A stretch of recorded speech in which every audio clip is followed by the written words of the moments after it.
हाय, आपके साथ मैं हूँ Surabhi Sharma. India TV YouTube channel subscribe करिए, बेल आइकन दबाएं। असम और बंगाल में दिन भर रैलियों के बाद तमिलनाडु के मदुरई पहुंचे प्रधानमंत्री मोदी तमिल लोगों के परिधान में नजर आए। तमिल लिबास पहनकर मदुरई की मीनाक्षी मंदिर में प्रधानमंत्री ने पूजा की। तमिलनाडु में 6 अप्रैल को होनी है वोटिंग। पश्चिम बंगाल में दूसरे चरण की 30 सीटों पर करीब 81% वोटिंग हुई। कुछ जगहों पर हिंसा की घटनाएं। असम में दूसरे चरण के लिए 39 सीटों पर मतदान हुआ। करीब 76% मतदाताओं ने अपने मत का इस्तेमाल किया। बंगाल के बांकुरा में सबसे ज्यादा करीब 83% मतदान, पूर्वी मेदिनीपुर में 82% और नंदीग्राम में 81% वोटिंग। बीजेपी समर्थकों ने वोट देने से रोकने का आरोप लगाया, जबकि टीएमसी ने बीजेपी पर बाहर से लोगों को बुलाने का इल्जाम लगाया। नंदीग्राम के बोयाल में ममता बनर्जी की मौजूदगी में पोलिंग बूथ पर हंगामा हुआ। बीजेपी और टीएमसी के समर्थकों में झड़प हुई। बोयाल में हंगामे के बाद ममता ने चुनाव आयोग से शिकायत की, गवर्नर को फोन करके शिकायत की। नंदीग्राम की घटना पर चुनाव आयोग ने जारी किया बयान। जनरल ऑब्जर्वर और पुलिस ऑब्जर्वर से शुक्रवार शाम तक मांगी रिपोर्ट। ऑब्जर्वर ने 3000 से ज्यादा लोगों के आने की सूचना दी थी। कहा मतदान में नहीं आने दी गई कोई रुकावट। ममता ने नंदीग्राम में बाहरी गुंडों के होने का आरोप लगाया। कहा कार्रवाई न होने पर गवर्नर होंगे जिम्मेदार। टीएमसी ने मोइना निर्वाचन क्षेत्र में बीजेपी कार्यकर्ताओं पर 8 बूथों पर कैप्चरिंग का आरोप लगाया। चुनाव आयोग से शिकायत की। नंदीग्राम में दोबारा बोयाल पोलिंग बूथ पर ममता ने लिया जायजा। करीब 2 घंटे तक बैठने के बाद तृणमूल के दफ्तर लौटी। टीएमसी ऑफिस पहुंचने के बाद ममता बोली, मैं नंदीग्राम जीतूंगी, वोटिंग में चीटिंग हुई है। ममता का आरोप, अमित शाह खुद सेंट्रल फोर्सेस को आदेश दे रहे हैं। चुनाव आयोग भी बीजेपी को सपोर्ट कर रहा है। ममता के आरोपों पर शुभेंदु अधिकारी का पलटवार, बोले मीडिया पब्लिसिटी के लिए ड्रामा। ममता का बोयाल इलाके में कोई कार्यकर्ता नहीं। नंदीग्राम में शुभेंदु के काफिले पर हमला, काफिले के साथ चल रहे पत्रकारों पर भी हमला। इंडिया टीवी की टीम पर फेंके पत्थर। नंदीग्राम में 320 लोगों को वोट देने से रोका गया। टीएमसी समर्थकों पर रोकने का आरोप। नंदीग्राम के हाजरा काटा में टीएमसी नेता शेख सुफियान की बीएसएफ अधिकारी से भिड़ंत, बूथ में आने को लेकर हुई कहासुनी। पूर्वी मेदिनीपुर में वोटिंग के लिए बुजुर्गों की मदद के लिए आगे आए जवान। आईटीबीपी के जवानों ने बुजुर्गों की मदद की। बंगाल के उलूबेरिया में प्रधानमंत्री का ममता बनर्जी पर बड़ा हमला। कहा ममता सेफ सीट की तलाश कर रही हैं। प्रधानमंत्री ने नंदीग्राम में हमले का मुद्दा उठाया। बोले ये घटना दिखाती है कि ममता बनर्जी हार मान चुकी हैं। बंगाल के जयनगर में भी प्रधानमंत्री ने ममता को निशाने पर लिया। कहा बंगाल की पीड़ा का शूल है तृणमूल। ममता पर बरसे केंद्रीय मंत्री गिरिराज सिंह। कहा ममता को न माया मिली न राम। शिवराज सिंह ने ममता पर हमला बोला। कहा नंदीग्राम में हार रही हैं, इसलिए बौखला गई हैं। ममता के आपत्तिजनक बयान पर बिहार के मुजफ्फरपुर में शिकायत दर्ज। ममता ने कहा था बिहार और यूपी से गुंडे बंगाल आए हैं। असम के कोकराझार में प्रधानमंत्री मोदी की हुंकार। कांग्रेस और उसके गठबंधन को जनता ने रेड कार्ड दिखा दिया। प्रधानमंत्री मोदी ने कांग्रेस के कार्यकाल पर सवाल उठाए। बोले कांग्रेस के लंबे शासन ने असम को बम बंदूक और ब्लॉकेड में झोंक दिया। बीजेपी के हेमंत बिस्व शर्मा ने असम के धरमपुर में चुनाव प्रचार किया। फिर एक बार मोदी सरकार की धुन पर नाचते दिखे लोग।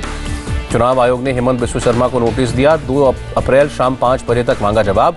बोडोलैंड चेयरमैन को धमकी देने का आरोप। केरल के अटिंगल में बीजेपी अध्यक्ष जेपी नड्डा का रोड शो। भारी तादाद में समर्थक आए। केरल के कजकोट्टम में सीएम योगी का रोड शो। योगी ने एलडीएफ और यूडीएफ को एक ही थाली के चट्टे बट्टे बताया। तमिलनाडु में गृहमंत्री अमित शाह का डीएमके और कांग्रेस परिवार। कहा दोनों का एक ही है रास्ता। पुडुचेरी दौरे पर पहुंचे गृहमंत्री अमित शाह। सिद्धानंदा मंदिर में पूजा की। रामेश्वरम में विवेकानंद मेमोरियल पहुंचे योगी आदित्यनाथ। स्वामी विवेकानंद की प्रतिमा के सामने हाथ जोड़कर नमन किया। श्रीनगर के कानीपुरा में आरीबाग में आतंकी हमला। बीजेपी नेता अनवर खान के घर पर हुआ हमला। आतंकियों ने सुरक्षा में तैनात एसपीएफ के जवान से हथियार छीने। हमले में घायल जवान शहीद। आतंकी हमले में शहीद होने वाले कांस्टेबल रमीज राजा को श्रद्धांजलि दी गई। डीआरडीओ ने तैयार किया 9 किलो की light weight bullet proof jacket. सामान्य बुलेट प्रूफ जैकेट का वजन तकरीबन 10.5 किलो होता है। जम्मू कश्मीर में तिरुपति देवस्थानम बनाएगा मंदिर। 25 हेक्टेयर जमीन पर मंदिर बनाने का प्रस्ताव पास। क्लीन यमुना प्रोजेक्ट को लेकर मुख्यमंत्री अरविंद केजरीवाल की बैठक। वाटर मिनिस्टर सत्येंद्र जैन मौजूद रहे। किसान आंदोलन पर राकेश टिकैत का बयान। 10 मई तक गेहूं फसल कटने के बाद तेज होगा आंदोलन। नासिक की जिला अदालत के रिकॉर्ड रूम में आग। फायर ब्रिगेड ने आग बुझाई। यूपी के लखीमपुर खीरी में सड़क किनारे झाड़ियों में आग। फायर फाइटर्स ने आग पर काबू पाया। दिल्ली में बैंक फ्रॉड केस को लेकर 2 गिरफ्तार। सीबीआई ने अंकुर अग्रवाल, वीणा अग्रवाल नाम के आरोपियों को पकड़ा। चेन्नई में मास्क में छिपाकर लाया जा रहा था सोना। एयरपोर्ट पर 11 लाख से ज्यादा का सामान जब्त। देश में 6 महीने बाद रिकॉर्ड तोड़ कोरोना संक्रमण। एक दिन में 72,000 मामले। इस साल सबसे ज्यादा 459 मौतें। सरकार का बड़ा फैसला। अप्रैल में हर दिन लगेगी वैक्सीन। सरकारी छुट्टी। अब पर्व त्योहार के दिन भी नो ब्रेक। कोरोना के बढ़ते संक्रमण के बीच राहत की खबर। सीरम इंस्टीट्यूट ऑफ इंडिया मई से हर महीने बनाएगा 1 करोड़ वैक्सीन। दिल्ली में कोरोना के 2790 नए मामले मिले। 24 घंटे में 9 लोगों की जान गई। दिल्ली में कोरोना पर एक्शन मोड में आई सरकार। अरविंद केजरीवाल ने की इमरजेंसी बैठक। नए एकेडमिक सीजन में दिल्ली के स्कूलों में नहीं आएंगे बच्चे। बढ़ते कोरोना केसेस की वजह से आदेश जारी। देश भर में शुरू हुआ वैक्सीनेशन का तीसरा चरण। 45 साल से ज्यादा उम्र के लोगों को वैक्सीन लगनी शुरू। मुंबई में 8,646 नए केस, 24 घंटे में 18 लोगों की मौत। मुंबई के जंबो कोविड वैक्सीनेशन सेंटर में भारी भीड़। 45 साल से ज्यादा उम्र के लोगों ने लगवाया कोरोना का टीका। नागपुर में कोरोना के 3,630 नए मरीज पाए गए। 24 घंटे में 60 की जान गई।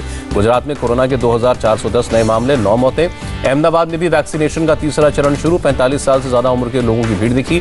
गुजरात में फेक कोविड नेगेटिव सर्टिफिकेट देने का मामला। सरकार ने सूरत में 2 टेस्ट लेबोरेटरीज बंद करवाई। यूपी में कोरोना के 2,600 नए केस, एक्टिव केस 12,000 के करीब पहुंचे। उत्तराखंड में कोरोना के 500 नए मामले। हरिद्वार में 150 पॉजिटिव केस आए। उत्तराखंड के हरिद्वार में कुंभ का आगाज। कोरोना की वजह से हर की पड़ी पर श्रद्धालुओं की कम भीड़। लखनऊ का फन मॉल एक बार फिर सील किया गया। कोरोना नियमों के पालन न करने का आरोप।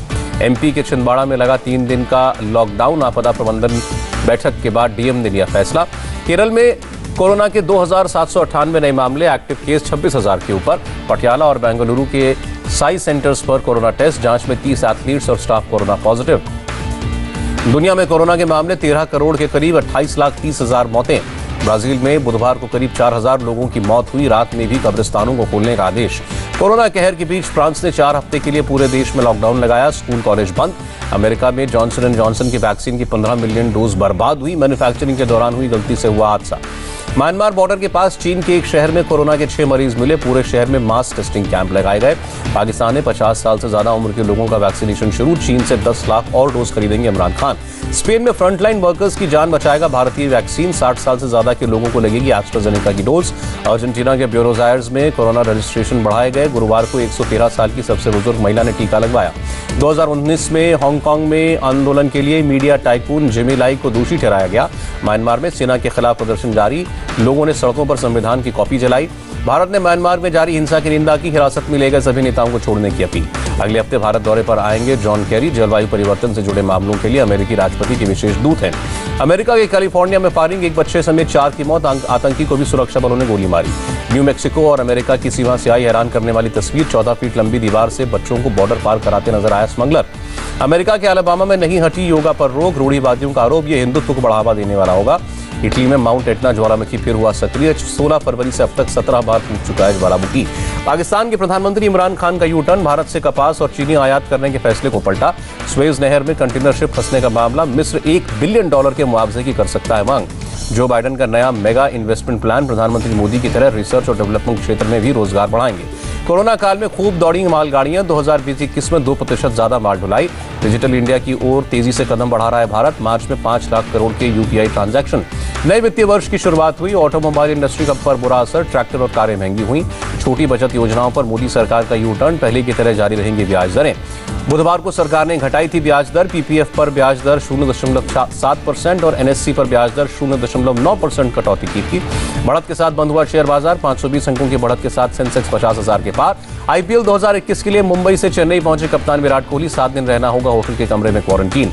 आरसीबी के दिग्गज बल्लेबाज एबी डिविलियर्स भी चेन्नई पहुंचे। विराट की तरह डिविलियर्स भी 7 अप्रैल तक क्वारंटीन में रहेंगे। बायो बबल से ब्रेक लेने के बाद शिखर धवन भी पहुंचे Mumbai. IPL franchise Delhi Capitals के साथ जुड़े।